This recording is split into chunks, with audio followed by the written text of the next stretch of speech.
بادلوں نے ڈیرے ڈالے اور موسم بدلا تو شہریوں نے کیا رخ خانپور ڈیم کا اور سہانے موسم کا خوب لطف اٹھایا۔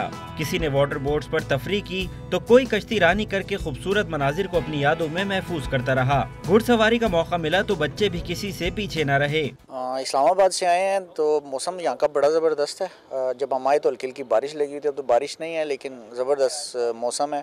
واٹر بوٹنگ اور کشتی رانی کے ساتھ ساتھ ڈیم کنارے باربیکیو اور دوسرے گرما گرم پکوانوں نے لوگوں کے مزے کو دوبالا کر دیا۔ خانپور ڈیم کے ارد گرد جو پہاڑوں پہ اس وقت جو بادل نیچے تک آئے ہوئے ہیں، ایک سہانا منظر پیش کر رہے ہیں، تو ہم نے باربیکیو کا بھی پروگرام بنایا ہے۔ سب دوست مل کر خانپور ڈیم کے اس جو نظارہ ہے اس سے لطف اندوز ہو رہے ہیں۔ خانپور ڈیم کا کنارہ لوگوں کو تفریح کا سامان مہیا کرتا ہے۔ اگر بہتر سہولیات فراہم کر دی جائیں تو یہ مقام شہریوں کی توجہ کا مرکز بن جائے گا۔